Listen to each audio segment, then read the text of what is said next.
चुनाव आयोग ने उत्तर प्रदेश में विधानसभा चुनावों की तारीखों का ऐलान कर दिया है। विधानसभा निर्वाचन 2022 का चुनावी बिगुल बज चुका है। निर्वाचन की तरफ से जारी किए गए चरण में कानपुर देहात में तृतीय चरण में चुनाव होगा, जिसको लेकर कानपुर देहात के माती कलेक्ट्रेट सभागार में शनिवार को आयोजित बैठक में डीएम जेपी सिंह ने आदर्श आचार संहिता को लेकर निर्देश जारी किए।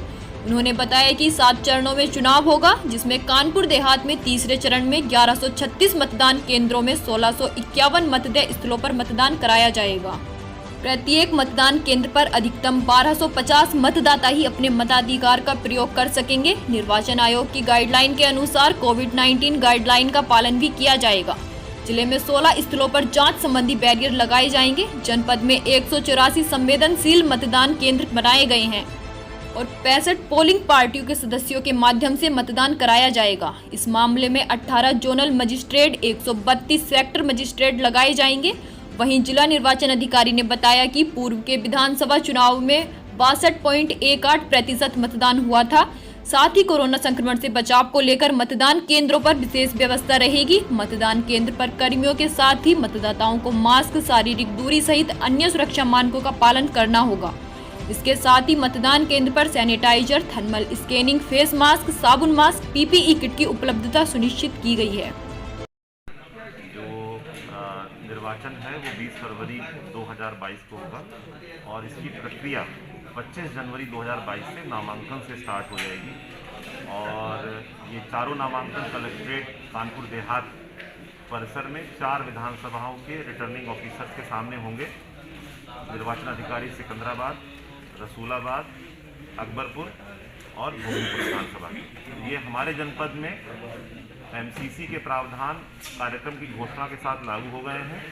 नामांकन की प्रक्रिया 25 जनवरी से प्रारंभ होकर 20 फरवरी को मतदान के रूप में संपन्न होगी और अंत में 10 मार्च को इस जनपद के 4 माननीय विधायकों का चयन जनता के सामने होगा। सर, पिछली बार की तुलना में इस बार कितने नए मतदाता बढ़े हैं? कुल कितने मतदाता होंगे जो इस बार अपने मताधिकार का प्रयोग करेंगे?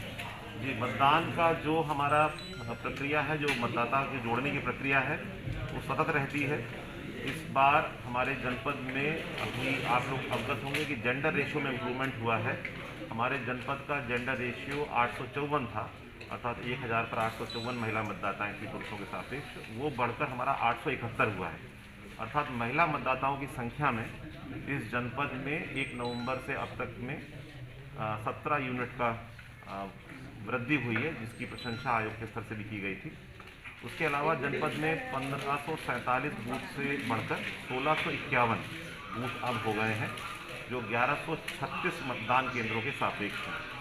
13 लाख से अधिक मतदाता इस जनपद में अब पंजीकृत हैं और सभी मतदाताओं से अपील है कि जो 20 फरवरी में हमारे जनपद में 20 फरवरी 2022 को निर्वाचन होगा, उसमें प्रतिभाग करें और लोकतंत्र के महापर्व में कोरोना के मानकों का पालन करते हुए प्रतिभाग करें।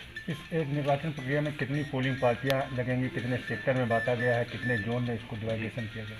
जी, 1651 बूथों पर होगा, तो प्रत्येक बूथ पर एक पोलिंग पार्टी होती है। मतदान ईवीएम के माध्यम से होगा। वीवीपैट भी प्रत्येक बूथ पर इस्तेमाल की जाएगी।